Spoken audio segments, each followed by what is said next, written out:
just wait till after this, after we're done, and we can pull that up. So I just went ahead and let it play, just so you can get a sense of what the story is about. It was shot with a 360 camera. Ideally, you would be how you saw the 3 different panels. The reason why I put the 3 different panels in there is because normally, if you were looking at it from in the 360 sort of viewfinder, you would only see like one of those panels. Really, you can move it around. And the idea was to when I went to West Philly and I took the video, so it's part video, part photos. It was what I was most impacted by was the signs of gentrification. So I don't know if you could see it, but that was a tax abatement sign, and that whole row was had sort of newly been built, and on the other side, and there was houses. One of the houses that first goes on is actually the address that was bombed, and so you can see where that's at, and it's boarded up. And so again, if it's something that you want to watch and kind of really be able to experience what the 360 is like, we can do that after. So I apologize for that technological fail. Of course. I'm curious what you think about this in particularly, access to a location that not everyone has access to, story that is not fully surfaced and in our common history, what 360 gives the empathy and access to that story in that place.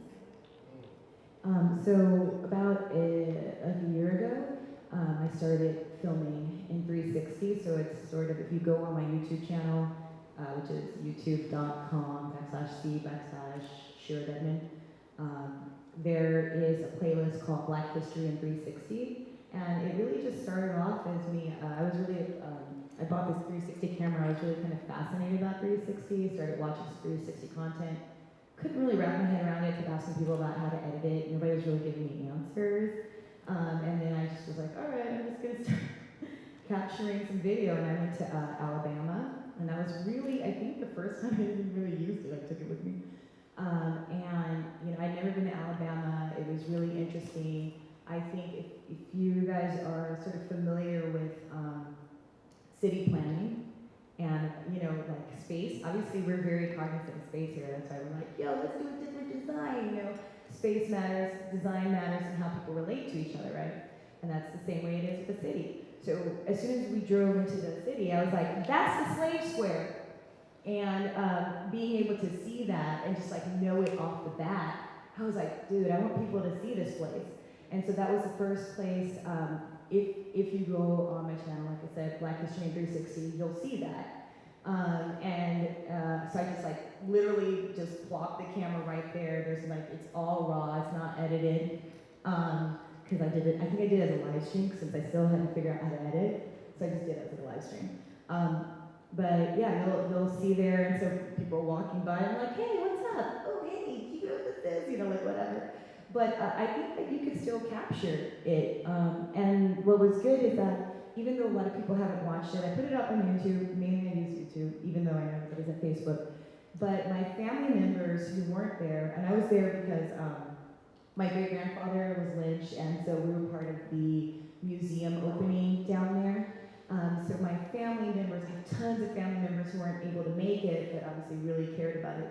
So they all accidentally realized that they could like see, because right, like if you're on Facebook, you're like swiping down. And so when they swiped it like moved, and they were like, whoa, wait a second, this moves, I can look around, and they did that, and they were like, oh my gosh, thank you. So I knew that even if it wasn't for like a larger audience, that there were people that were like, whoa, thank you for doing that, like people thanking me. So I think that that's sort of where it started, and I started to capture it. So I went down to Tuskegee, and for people who don't know what HBCU is, it's historically Black college university, and Tuskegee is like the Harvard of HBCUs, kind of like in the sense of it's like one of the like originals and most famous and like well known. And so for me, it was really powerful to be there. I also went to the Tuskegee Airmen Museum, and we all know the history about that. So it was really like, how do I share these like meaningful Black like spaces,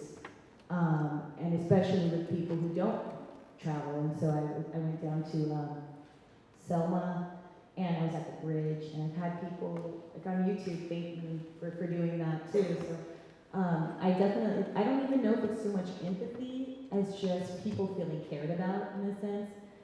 Like it's not, I think a lot of times when we talk about 360 or any kind of virtual reality, everybody's so worried about like, I don't want to say worried, but focused on empathy instead of, and I guess for me, it's not like, I don't really do it so other people can feel like, oh, this is something I would never know. It's just more of like,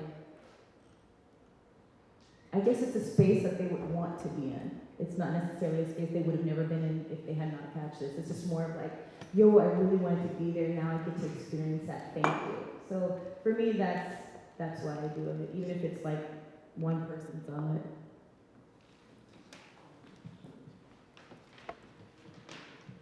I didn't even know you were doing 360.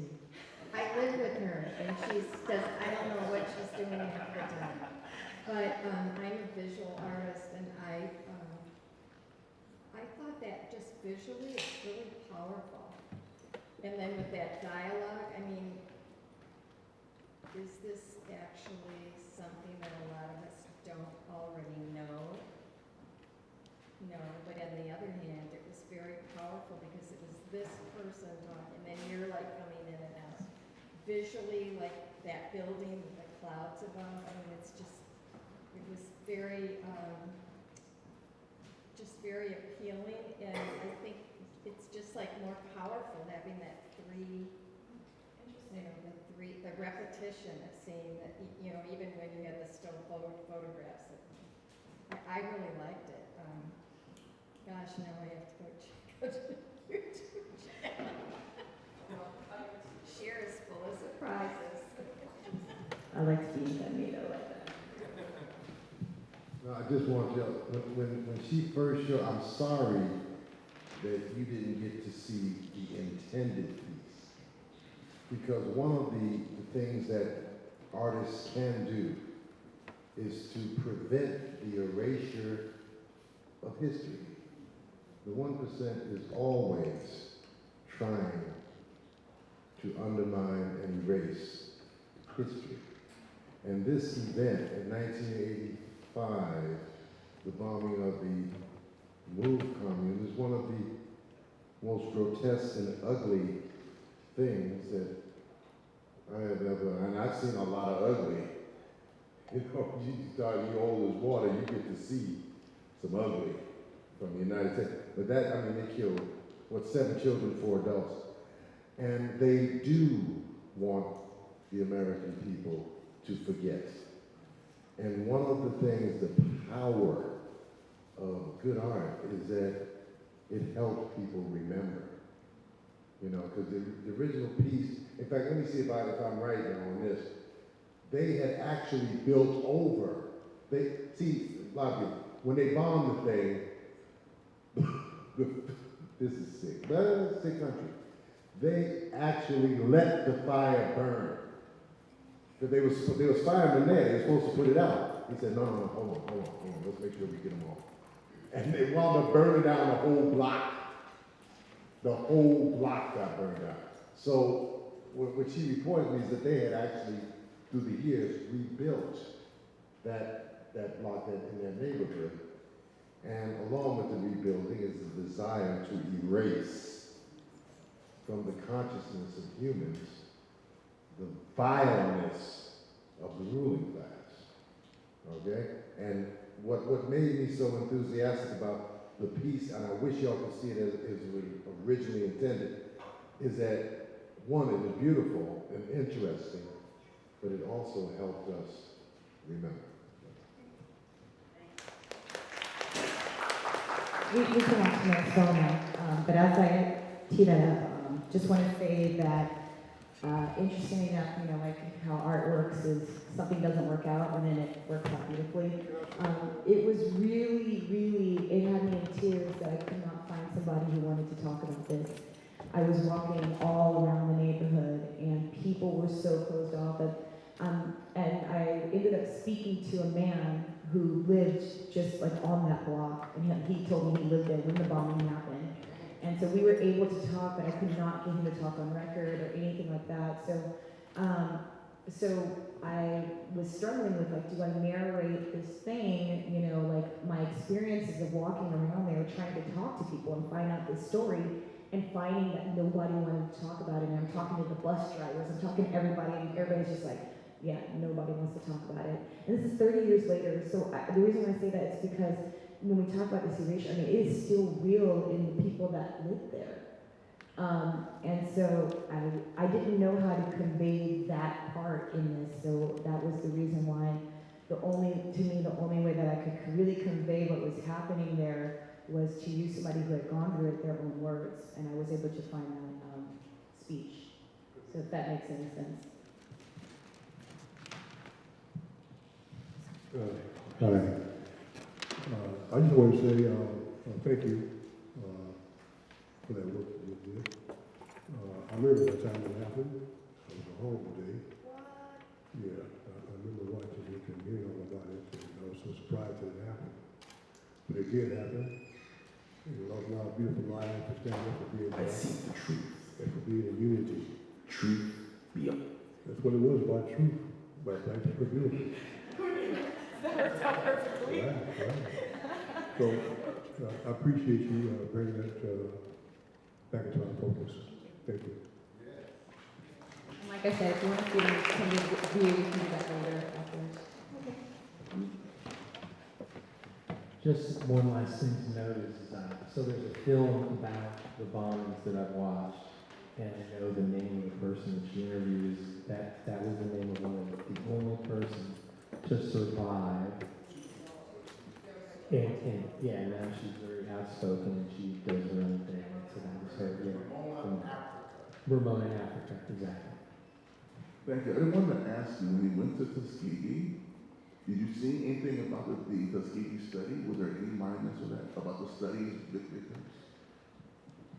I did not, but I did have a conversation. So if you want to look at that video, there's just me having a really long conversation at the end with one of the students there, and we did talk about the study. So they teach them. There's no monument, and I think that there should be something, but they're definitely taught that history of the fact that the U.S. government infected soldiers and essentially their wives with syphilis as an experiment. On these false realms, Let's go from the beginning, start up there. I seek the truth. Truth beyond these false realms. Reality captured by sight is nothing more than a thought. Believe me, I should know. The noise is a decision. And this void is destiny.